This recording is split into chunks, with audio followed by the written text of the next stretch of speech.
I grew up in the culture where you're only as good as your best idea today, and everybody was constantly laid off and you feared being fired. I mean, that was the culture I grew up in. It was very competitive. You didn't necessarily want to help your neighbor because, you wanted to have the shiny gold star. So I grew up in that.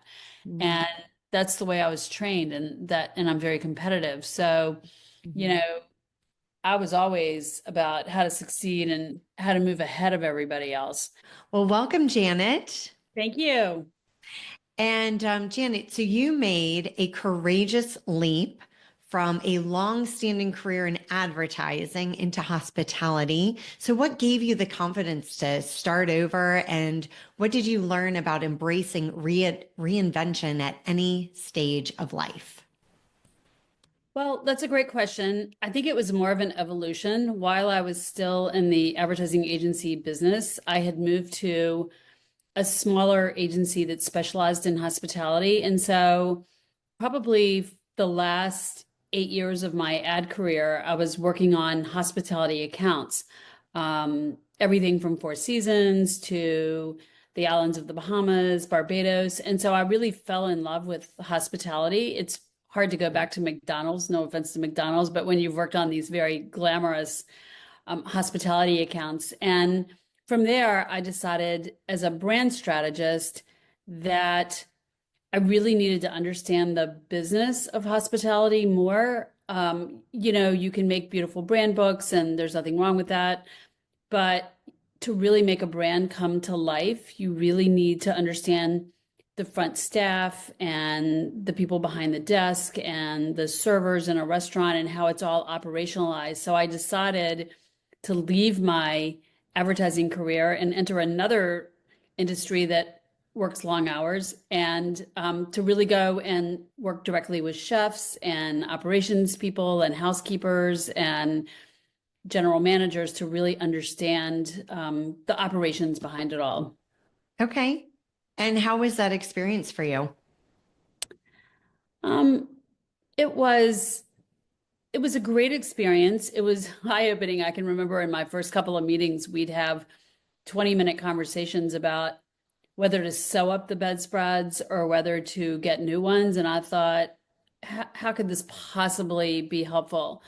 And so, in the beginning, I was a little bit distracted and I felt like this is a complete and utter waste of my time. But along the way, I realized that all of those details are really important, and they do in their own weird way comprise what makes a brand. And so I learned to value and appreciate, particularly when I started opening boutique hotels on my team. We'd spend endless hours thinking through all those details, but they really do matter in the guest experience. So it was eye-opening, everything that I wanted, but I didn't really realize what it was. And so it was an adventure for sure. Cool. Well, it sounds like you're an adventurist at heart. Perhaps, Perhaps. perhaps. I like to think I am, but it's one part scary and one part a lot of fun. Yeah, absolutely.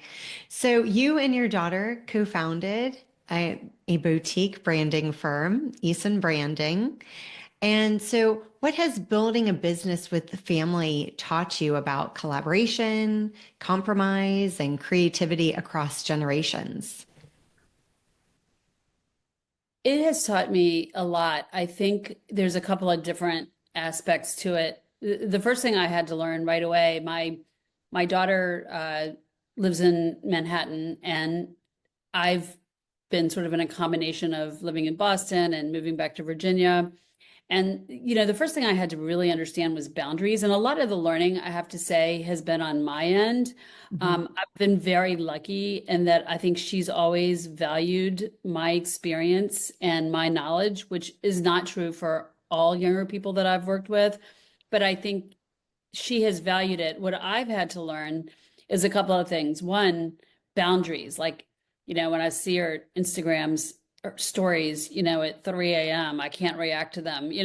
So I have to sort of separate my role as a mother and my role as a business partner. So that learning has been on my end, not to interject my motherly advice.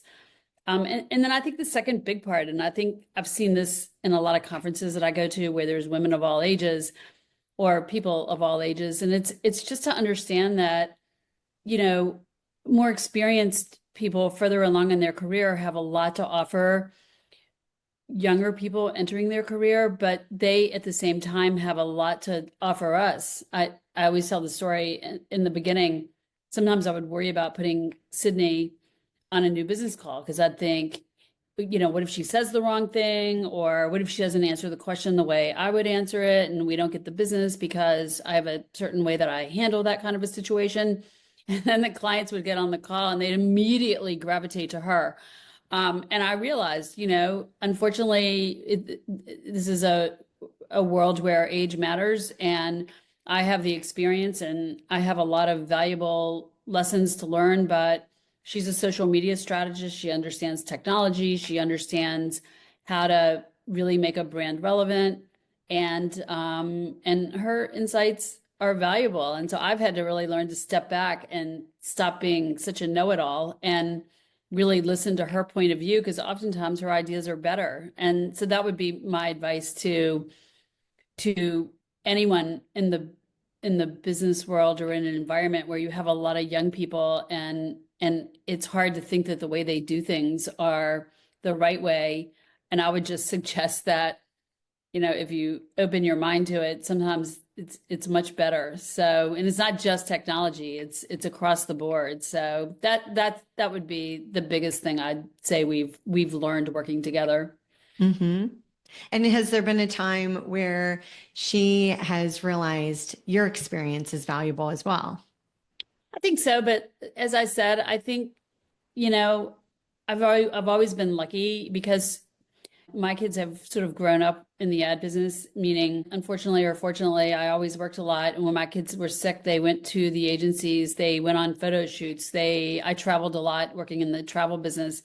They were always traveling. I can remember Sydney sitting in meetings with me in Mexico at a resort opening, and she was there and we were going to extend the trip by a couple of days. So at 10 years old, she was sitting in the client meetings with the client listening. So I think she's always had an appreciation early on for what I did, and has always valued it. So yeah, I've been very, very lucky in that sense. I didn't realize that um, clients were open to having children there. Was that well received, or was it just kind of Yeah. acceptable? Or Yeah, I mean, it was great. I've worked with all kinds of clients all over the world, and these particular clients were Spanish developers building a resort in um, it's called Mayacabat in Riviera Maya in Mexico. And one client spoke French, and the other client spoke Spanish, and I, of course, spoke English with a little bit of Spanish, and it's just different. And, the meetings end at 11 o'clock at night. So yeah, they're just very cool. I would say, do you mind if she sits in the lobby? Because she's 10. I don't really feel comfortable leaving her in a room by herself. And they'd say, oh, bring her in. And they'd get her drinks. And yeah, I've really never run into, I mean, I'm sure there are situations where that wouldn't have been cool, but particularly internationally and when you work in this business, you are working at a lot of resorts. And so you're not always in a really structured office environment. So yeah, I've never had anybody turn her away. They would ask her questions. I mean, she was very empowered at a very young age to think she was a little business entrepreneur. well, I could see how she followed in your footsteps from that experience. So it sounds like you've had quite a range of experience in the advertising space. Any crazy stories that you'd like to share from that point in your life, or maybe even earlier? Well, one of my, it just happened yesterday when I was meeting someone new. People love to ask me, what is my favorite hotel? Mm. Um, and that is an impossible question to answer because I have so many favorites, and I have cottages in Agunquit, Maine that are absolutely my favorite. I have Four Seasons, I opened the Four Seasons in Paris, which, is a whole different kind of experience. So, like every culture is great and it's really all about the people. And so I can't really say what would be my favorite hotel, but yes, crazy stories. I always tell the story of when I was working on the Barbados tourism account and they called me to come and manage a photo shoot for them for a week with this young girl who was an emerging artist. And I said, I don't manage 17-year-olds. I have my own. And anyway, I got there and it was Rihanna. So I spent a week with Rihanna right as she was being signed with Jay-Z. I remember calling my kids at home. They were, early teens at the time. And I said, have y'all ever heard of Jay-Z? And they, of course, made me the least cool mother ever. Um, and another great story, I was invited by a developer to go to this uninhabited out island in the Bahamas called Mayaguana. It's still not developed, but we were there with developers to look at the property and assess whether it'd be a great setting for a hotel. And we were supposed to be there a couple of days, and accommodations were pretty rough, and saltwater showers and water on the island. Anyway, it was like we were ready to leave, and then we found out that the people working on the island had run out of Heineken beer, and they had to allow, there was no runway, no airport. It was just a little plane that they allowed to land on a strip of grass from Turks and Caicos. It would fly 20 minutes over to this island, and they would not let the plane land until 10 cases of Heineken were brought onto the island by the Oh my God. plane. So we were stranded for 3 days. I have a great picture of it. It's my business partner who, at the time in the agency I was working in, that went with me. We were sitting on cases of Heineken, but they literally would not let the plane land. And so we were stuck there for days. So anyway, all sorts of crazy things when you get into other cultures and other sort of situations. Yeah, definitely. Well, and that's so nice that I mean, that's a really crazy story. And Yeah. I'm sure it was exciting, but also very scary. And you lived to tell the tale. So that's good. Yeah, But exactly. but it's nice that you've worked on brands internationally as well. I'm sure that's really helped your breadth of experience and different perspectives that you can bring clients and brands. So your path hasn't been linear. There were extreme highs and lows. So, what do you say to creatives who feel like their journey doesn't follow a straight line or worry that they're maybe too late to start something new?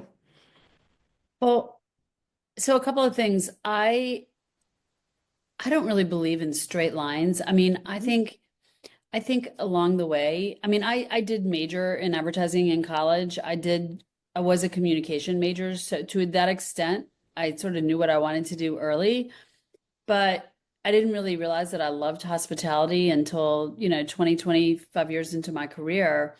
But I think you just have to be open to trying new things, and some of them might be a mistake, but I don't think you really know what you want to do or what your purpose is until you try things. And so I think it's important. I mean, I didn't give this advice to myself or necessarily do this myself, but I don't know. When a great opportunity came along, or somebody, I was working in an ad agency in Richmond, and a hospitality agency called me from Boston and said, hey, do you want to come and do this? And it was scary and the unknown, but I thought, well, yeah, like I'd rather be sorry for what I did kind of philosophy. So I think you just have to jump into things and try them and sort of see where you land. I don't think anybody can do a straight line, or at least nobody I know. And then as far as being too late, I had the opportunity to see Martha Stewart a week or so ago. She came to the forum here as a speaker, and she was interviewed by Soledad O'Brien. And I mean, she's 82, 83, I'm not sure, but and she's talking about, oh, on Monday I'm meeting with this new group of people. I have a new business idea. I'm thinking, boy, if there's a person who's reinvented herself um, endless number of times through tremendous adversity, um, it's her. And whether you like her or not, I do happen to like her, but it's remarkable. And her advice was, which I've tried to take to heart myself, is just to try something new every day. Like, don't stop learning and just look for areas in your business that there's a void and go out and try them. So, if she can be on the cover of Sports Illustrated in her 80s, I think there's hope for all of us. Yeah, I love that perspective. So you mentioned taking on tasks previously handled by assistants when you first got into the hospitality. So how has getting hands-on in every area of your business shaped your growth and understanding as a leader and creative? It has been rough. I remember the first few times I've had my last 15 or years or so, I've always had a personal assistant. So things have changed. So, back in the early days, I knew how to take a package to FedEx, but like all the things that you do now, I've never done any of them. I didn't learn. I wasn't smart enough to make sure I kept learning how to do things, even though I had someone to do them for me. And, now I have no people. And so, yeah, I've had to learn how to, yeah, I do everything from my own billing to, and, I'm trying to set up an infrastructure. So as ultimately I delegate these tasks, I understand them and I know how to do them and I'm empathetic to those. I'm very guilty of saying to Sydney, hey, Sid, could you, and she's like, I'm not your assistant, I'm your partner. So I've really had to, she's good at a lot of things that I'm not good at. Like the fact that she ducked over to make sure my background came in correctly is a sign that she's better at it than I am. So it's been hard, I would recommend people keep up and don't rely on other people to do all that stuff. It feels like a waste of time, but when and if you have to do it yourself, yeah, there's a lot to learn. So it's hard, but I've learned a lot and I know how to do a lot of things now that I didn't used to, and some of them I'm really bad at, and I cannot wait to have an assistant again to delegate them. But I've learned. So tell me about the motivation behind Eason branding and what you feel that you can offer clients that other competitors or other types of agencies can't offer. Well, I think the biggest thing, there's a big gap between those that can hire in the hospitality world where you have a lot of, you have all your flag hotels like, Marriott, et cetera, and you have a lot of independent boutique hotels, sometimes owned by families or individuals, and those are really on the rise because consumers tend to want those very unique and intimate experiences. And yet they couldn't begin to have the budget to go out and hire an ad agency. When I look at the budgets that my agencies charge, I did all the brand work for the islands of the Bahamas or for Emirates Airlines. And, it was an exorbitant price. And yet I was doing 80% of the work. And so I really fell in love as a brand person. I really fell in love with smaller brands, a great um, hotel company that has three 30-room properties and they're very unique and they bring in the culture from the place that they're located and they bring in the art from the local artisans and the food from the local food scene. And I really love from a brand standpoint, like telling those stories about those hotels. So my vision has always been to take everything I learned working on large global brands and to make it very affordable for hospitality brands that are just oozing with potential to tell their story, but they don't have the staff, they don't have the people, they don't have the knowledge to do it. And so my concept was create a company that has limited to no overhead. It's Sydney and I that work together. We have a huge team of contractors that we work with. We build out a team for every project that we work on, but I can make it very affordable for smaller clients. And I basically have the same process and the same way of working that I did when I worked for a global brand. I can scale it down to a smaller level. And, Sid's a social media strategist and we build a lot of content, and we do a lot of writing and so forth. So it's really to make it affordable for smaller companies to be able to really market themselves and find their guest, that they would never be able to do working, they would never have the opportunity to hire a New York ad agency. Hmm. That's wonderful. So, speaking of big global brands, and so how do you stay grounded in purpose while navigating such vastly different environments from big global brands to now supporting more boutique hospitality businesses? Um, I would say, I mean, it's hard when you work, many of us in this field, as many people do in the world, I work remotely and, I travel a lot, but yeah, I think I've been successful in staying very connected and grounded. I'm in a number of organizations. I'm on a couple of advisory boards where I work with female leaders in travel. I'm in a group of founders that have founded women that have founded companies in hospitality where we work together once a month to sort of share ideas and bounce ideas off of.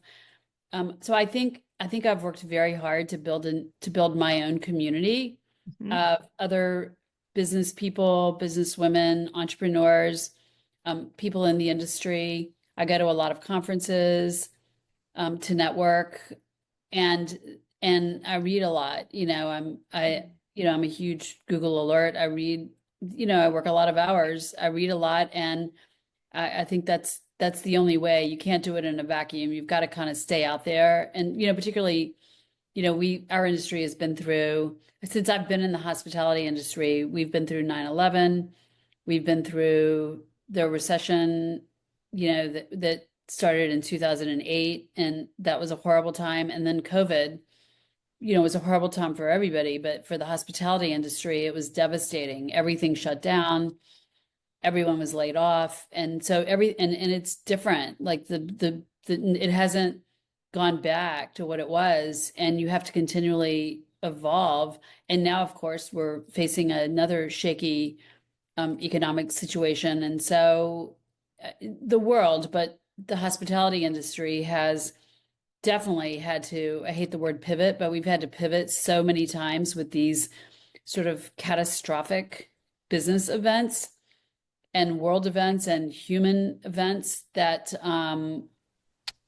it's just something that you have to constantly rethink how you do business and rethink how to help your clients stay afloat and make money. It's been challenging.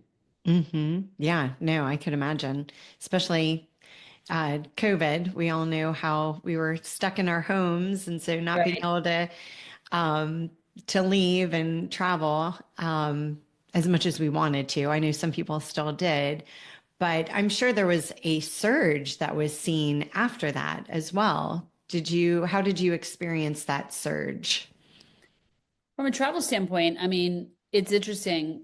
The world shut down. I mean, of course, right in, like I can remember the day, all our hotels. I was working for a hospitality management company at the time, and we had 8 boutique hotels, and it was, like March 17th, everything shut down in Massachusetts, which is where I was at the time. Everything closed. And so for those 2 or 3, 4 months that we were closed, that was,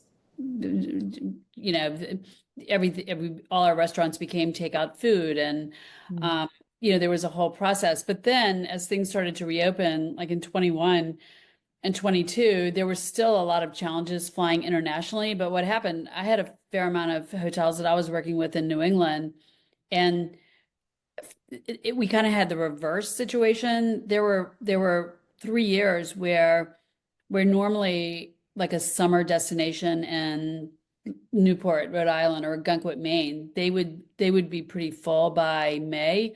We would be sold out by February because nobody, you had all these cooped up New Yorkers who had been cooped up for a year. They couldn't go to Italy, they couldn't go to Greece, they couldn't go to any of their favorite destinations. So they wanted to get in their car and drive to Maine, where there's a lot of outdoor space and people felt safe. So I had hotels up there who had like once we got beyond the can you cross state lines with COVID and in all the vaccines, I mean, once we got beyond all of those issues, um, it, it, New England was just overflowing. And I think that was true for a lot of domestic travel, particularly outside of the urban areas.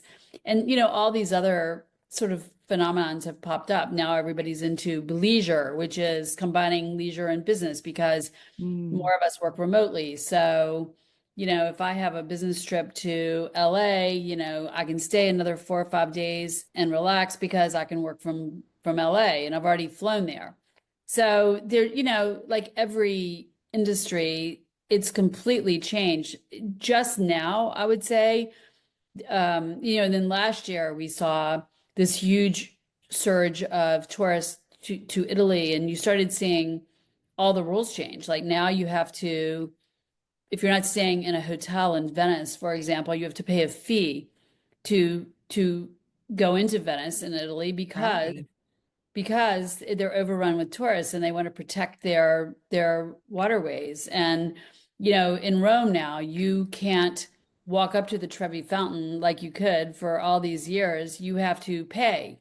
You have to have a ticket to get close to the Trevi. And so they're reacting to or Positano or Santorini in Greece, like they're all reacting to this huge influx of travelers now that the world has opened back up in the last year or two, which is it's just happening.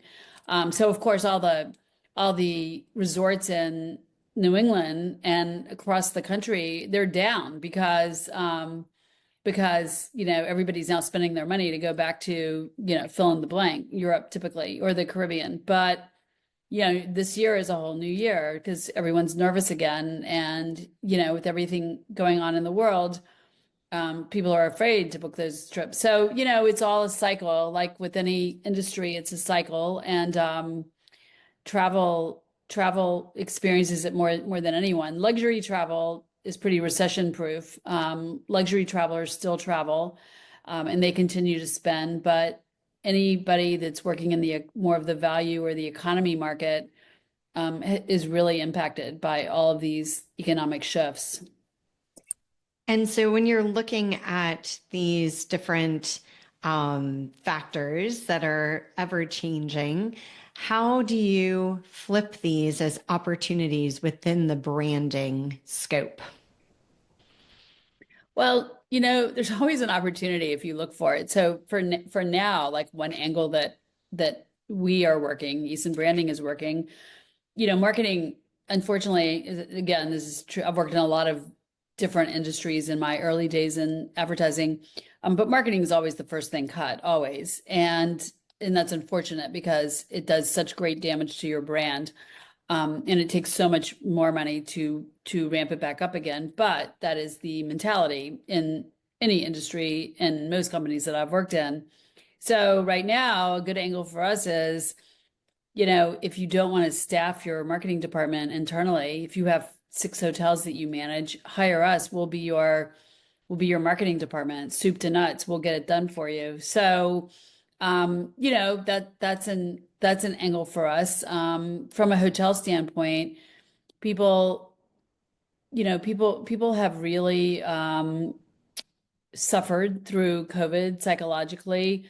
Travelers are looking for very different kinds of experiences, generations of travelers. Um, you know, I have a son who's in his 30s. He has the disposable income because he doesn't have kids, he's not married. He has the disposable income to stay at really nice places, but I work for a hotel in New York that's a very small kind of micro hotel. It's very nice. It's very technology uh, driven and ramped up. The rooms are incredibly small. Like I'm so claustrophobic when I stay there, but he doesn't want to waste money on fluffy pillows and so there's always generations. A lot of people are into clean travel. They want a green experience. They will really stay someplace that um, I mean, farm to table food is kind of old. I mean, it's still great, but it's been going on for a long time. But they want to see a hotel that's involved in, you know, major sustainability. So that is a thing that one portion of travelers look for.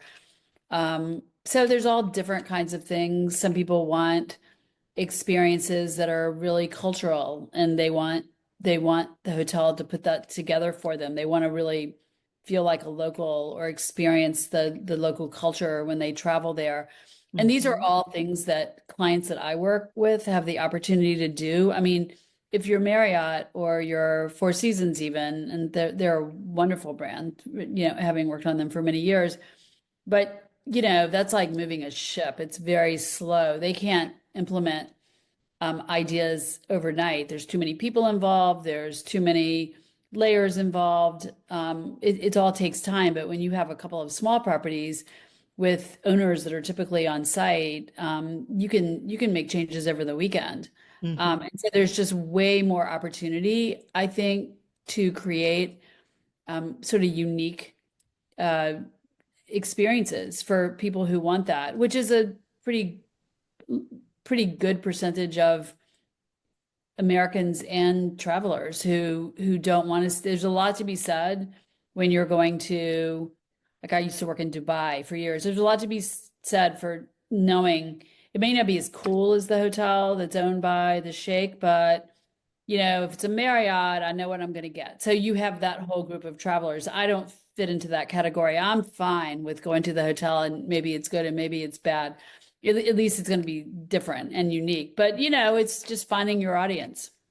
Right. Yes, that's important. And that's true with every brand. And Right. I'm sure you saw that before working in hospitality as well. Yeah. I mean, there's no question. You can't be all things to all people. So, Right. you've got to know your customer and know what they're looking for. And, that changes quickly. Like during COVID, everybody wanted to be outside. Everybody wanted to be with their family.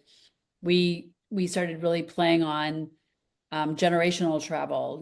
People wanted to be with the little pod they put together to weather out COVID with. So they'd come and they'd want 6 rooms and they'd wanted places to gather. But, so it's just sort of responding to what everybody's looking for. Now, everybody wants a workspace because everybody's working and nobody wants to sit in their hotel room and do that. So you've got to have spaces that accommodate that. So it's just understanding. It's like any other brand and any other industry in any other consumer good. It's understanding who your customer is and what they want and trying to find a way to be true to who you are as a product or a service and yet meeting your customers where they are.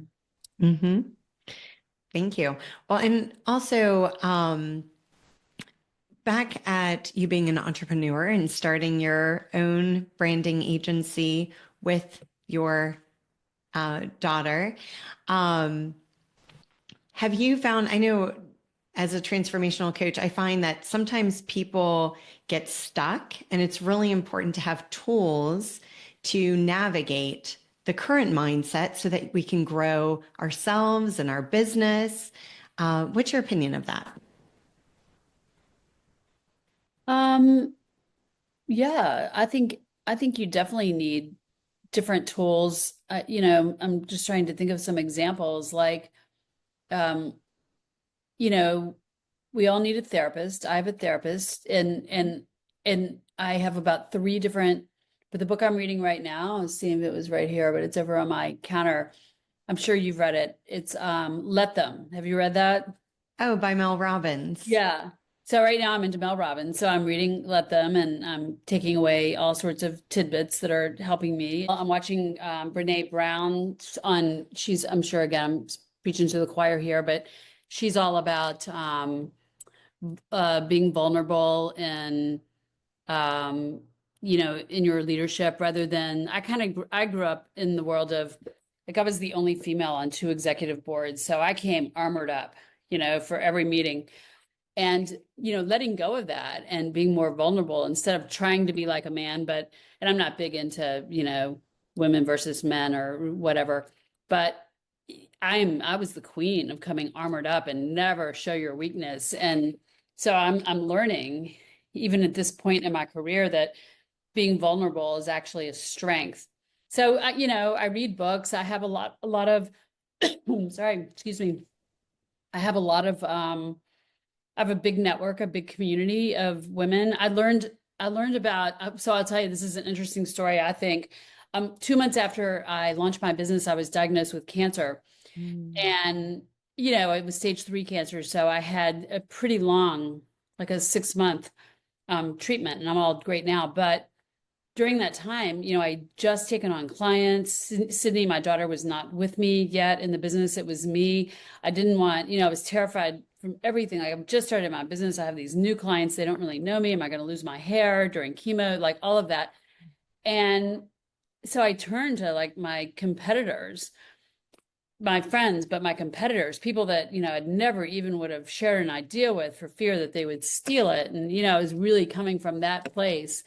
And these people did all my work for me and didn't take any clients away from me. And I learned, it's the all tides rise. I learned that, you know, you have to work with a community. They're not your competitors. Like, we're all a team. There's plenty of work for all of us. And that was a real turning point in my life. And now I try to take a really different approach. Like, I have a lot of friends that are competitors, and if I can bring them in to the business, or I can recommend them or refer them, they're better at things than I am, vice versa. So that is something I learned very late in life, is that there are no competitors. There is a community of people, and we can all succeed together. So that's probably off track from your question about tools, but I think it's just kind of continuing to learn and evolve and understand what your strengths are, and wherever you get your inspiration from, whether it's friends or community or business organizations or books or a therapist or all of those things. I seem to need all of those things. And so, yeah, I think you just have to, like, self-awareness is just key. Yes, self-awareness for sure. So, well, thank you. No, that was all very helpful. And I'm so glad that you were able to overcome your diagnosis and you're healthy now. So that is wonderful. You had mentioned being inspired by Martha Stewart and how she takes on an evolution. So, how do you define evolving creatively? And how can creatives continue to evolve while staying true to themselves? Well, so Martha Stewart made this comment. So someone from the audience asked the question, how do you suggest reinventing yourself at 50? I don't remember what the age was, but I'm just choosing 50. How do you reinvent yourself? And her answer was really interesting. She said, I don't believe in reinvention. It's an evolution. It's small baby steps. And that's what I've learned early in my career. I tended to take giant steps. I would say, oh, I'm just going to take a new job and move from Richmond to Boston, or I'm going to move from Boston to London, or, whatever it was, because they felt like the right moves for me, and they worked out okay. But I now, I don't see those giant steps, and I'm not taking them. It's little habits. It's every day, getting up every day and forcing yourself to stay in your routine. And, if my routine is 2 days a week to build content, outside of my client work, setting daily things. I have to get up and do Pilates, and then I have to like figure out how to eat 100 grams of protein, all this crazy stuff you have to do to be healthy today. And really working your business every day, and reading, and it's just it's continuity, I think, that builds success more than it is big giant steps. That's another lesson I've learned very late in life, that I try to impart to younger people that I work with, and my kids who are both early in their careers, earlier. I think it's just continuity and taking small steps and being curious, um and just not trying to skip steps and take, but you gotta you just got to stay out there. You got to be relevant. You can't get stuck. You got to keep doing stuff. Hmm. Yeah, absolutely. Keep moving forward. Yeah. So, what would you say has been the biggest internal shift from the Janet who began in advertising to the Janet who now empowers boutique hospitality brands as an entrepreneur? Well, I'm an entrepreneur at heart, so that came naturally for me. Like working Yeah. hard, like I have a major work ethic, working hard, being passionate about things that I love. That's been easy for me. I think internally it's been some of the things I've already talked about. Instead of trying to lead like a man, trying to use more vulnerability, more empathy. And I know those are all buzzwords, but they're really true, to be more compassionate and to try to be more understanding. I grew up in the culture where you're only as good as your best idea today, and everybody was constantly laid off and you feared being fired. I mean, that was the culture I grew up in. It was very competitive. You didn't necessarily want to help your neighbor because you wanted to have the shiny gold star. So I grew up in that, Mm-hmm. and that's the way I was trained, and I'm very competitive. So you know I was always about how to succeed and how to move ahead of everybody else. So I think the biggest shift that I've learned, and I don't know, it's because I shifted to hospitality or whether I've just matured, but I think the biggest shift in me personally has just been to stop competing with people and just to be true to who I am and just to try to do what I can do and to try to help people out along the way instead of trying to run them over, is probably the biggest shift I've made personally. And I've just transferred all of that as I've evolved from one type of work into another. But I think no matter what I had done at this, I always say, um, if I started another business, it would be how to bring hospitality to the healthcare system. And I think it's just the things I've learned along the way.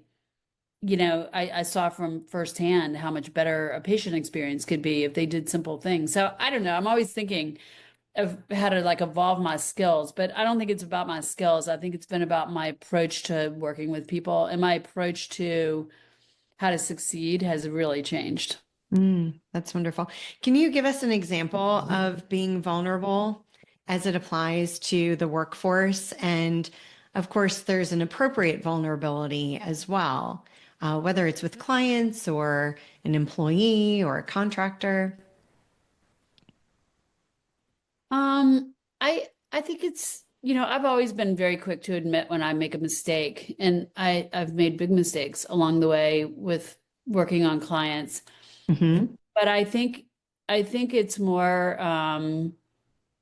coming across as weak in any way. Like I've always had a real unwillingness to show any weakness. It's always been, you know, even now to some extent because I'm a very direct person, I can be a little intimidating, I was just at this conference where there was like a transformational coach there, and we did this exercise like what would your friends, what words, and you had to like reach out to a couple of friends and say what words would describe you, and my words are always, which I always saw these as like great attributes of mine. They're always like strong and independent and determined and direct, and now I've realized, that's the way I come across, but that's not necessarily who I really am or the way I want to come across. And so I think in trying to be more vulnerable, for me, that means trying not to be so hard hitting with the way I say things and to soften them up a little bit and to say things to younger people in a way that doesn't imply that I'm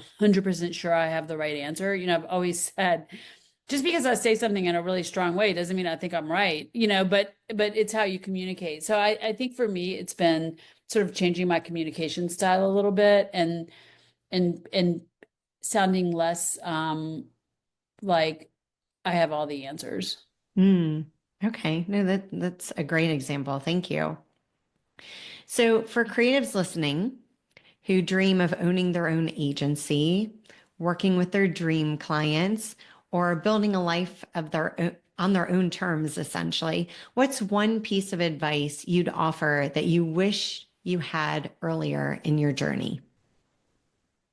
Well, I knew I had this advice and I took this advice. I just got very sidetracked. The big thing I would say is start building your company while you have a job. And I actually did that. I had a good partnership with the CEO of the management firm that I worked with. And so I had three clients coming into starting my own company. Um, and and so I would say, if you're self-funding, come into it a little bit capitalized and come into it like don't just jump off and say, oh, I'm going to start an agency and I can live for 3 months because that is not very realistic. It takes a while to build a business. You can send out, I've had months where I've sent out 4 or 5 proposals that people have asked me to do, and then crickets, you don't hear anything back. So you need to come into it with an idea of how you're going to fund yourself for a little while if you don't make any money.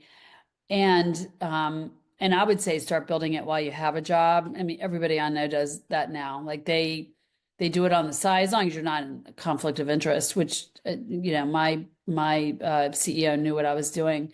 I would say come into it well prepared. I got hung up because I did it during COVID, and like nobody's hiring marketing people during COVID. And then I got hit with a health problem right away, and that inhibited my ability to grow my business for 6 to 8 months. So, I would just say financially, come into it with the ability to run your business for a year if you don't make any money.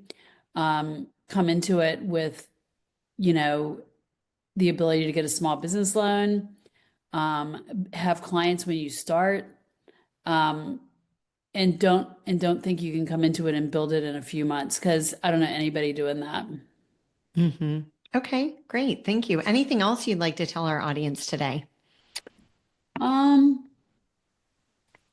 no, I can't think of anything. I guess if there was anything I would say is, anything that you go for, like there's nothing less appealing to me than people who work just to make a lot of money. Mm. Um, because it's hard work and it's a big portion of your life. And even if you have get great boundaries, which most people don't, you spend a lot of your life working. And so make it find something you're passionate about, find some sort of purpose and something you love, and it'll be fun. Like even, I have a lot of friends starting to retire, and I'll never retire. I have zero interest in retiring. I want to get to the point where I can spend time doing the things that I really like, and have more people to help with some of the things that I don't like as much. But I love what I do, and I travel for business for work, and I don't ever see myself stopping working. And I think that's the greatest thing of all, is just to love what you do. To hear more inspiration and learn more knowledge in the business and creative world, be sure to watch this video. You can do it. I believe in you. And if you don't want to miss out on the next podcast, you want to be the first to hear about it, be sure to hit that subscribe button.